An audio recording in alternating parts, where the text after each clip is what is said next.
প্রথম আলো রাজশাহী প্রতিবেদক আবুল কালাম মোহাম্মদ আজাদ। প্রতিদিনের মতো তিনি বেরিয়ে পড়েছেন খবরের সন্ধানে। আজাদ খুঁজছেন পলান সরকার নামের একজনকে। আচ্ছা, পলান সরকারের বাড়িটা কোন দিকে?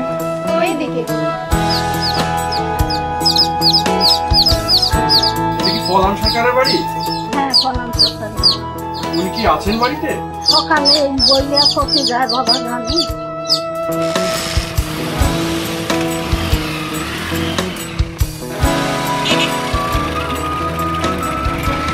এই বাচ্চারা, বইটা তো পলান সরকারকে দেখেছো? কোন দিকে গেছে? দাদা, এই যে বই। বই পড়া হয়ে গেছে? হ্যাঁ। ভালো লাগছে? হ্যাঁ, খুব ভালো লাগছে। তার একটা দাও, এটা আমি পড়েছি, আমারও খুব ভালো লাগছে। তোমারও পড়ো, ভালো লাগছে। আসসালামু আলাইকুম। আমি প্রথম আলো থেকে আসছি। আমার নাম আবুল কালাম আজাদ। আপনার সঙ্গে একটু কথা বলতে চাই। আপনি তো মানুষের বাড়ি বাড়িতে গিয়ে এখন বই পৌঁছে দিচ্ছেন। হ্যাঁ, বাড়ি বাড়ি গিয়ে বই পড়ছি। তো বই পড়ার জন্য মানুষকে উদ্বুদ্ধ করার এই চিন্তাটা আপনার মাথায় কিভাবে আসলো? ওই জ্ঞান দান হলো সবথেকে বড় দান। এই জন্য আমি বড়টাই যেটুকু পারি করবো।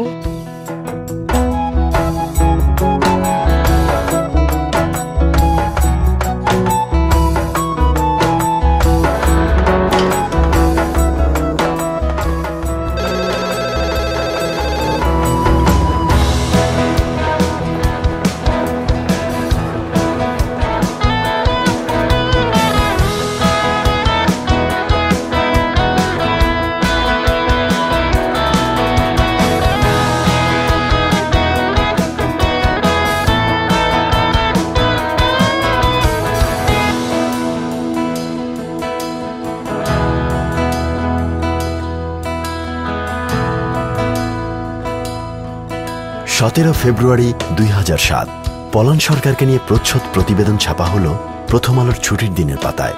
আর তারই সুবাদে পলান সরকারের গল্প বিপুল সাড়া ফেলল দেশে ও দেশের বাইরে।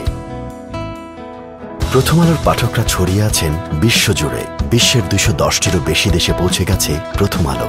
সারা পৃথিবীতে রোজ প্রথম আলো পড়েন 60 লক্ষ পাঠক, আর প্রতি মাসে পড়েন 1,38,00,000 মানুষ। এই বিপুল পাঠকপ্রিয়তার সুবাদে অনুপ্রাণিত হলেন অসংখ্য মানুষ। মিলল স্বীকৃতি, গড়ে উঠল পলান সরকার পাঠাগার।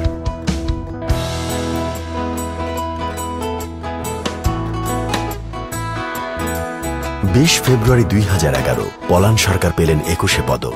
পদক প্রদান অনুষ্ঠান থেকে তিনি সরাসরি চলে এলেন প্রথম আলো কার্যালয়ে। 20 সেপ্টেম্বর 2014 প্যারিস ভিত্তিক সংগঠন স্পার্ক নিউজ দিনটি পালন করে ইম্প্যাক্ট জার্নালিজম দিবস হিসেবে। বিশ্বের 40টি প্রথম সারির সংবাদ মাধ্যম এই দিন প্রকাশ করে বিশেষ ক্রোড়পত্র।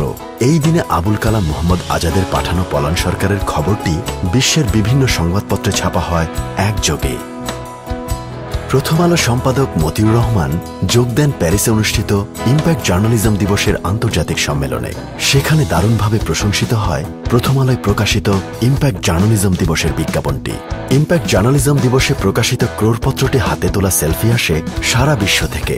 এর মধ্যে প্রথম আলোর ইম্প্যাক্ট জার্নালিজম ডে সংখ্যাটি হাতে নিয়ে তোলা সেলফির সংখ্যা ছিল সবচেয়ে বেশি।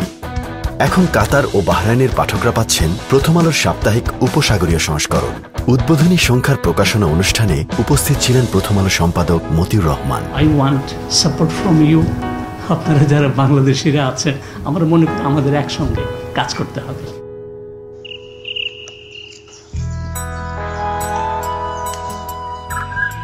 পলান সরকারের গল্প যখন ছড়িয়ে পড়ে সারা পৃথিবীতে, তখন আমরা আরেকবার আশায় বুক বাঁধি। প্রথম আলোর কাজ এই সব আশা জায়গা নিয়ে খবর বিশ্ব জুড়ে পৌঁছে দেয়া। পলান সরকার হাঁটছেন, নতুন প্রজন্ম আসছে, বাংলাদেশ হাসছে।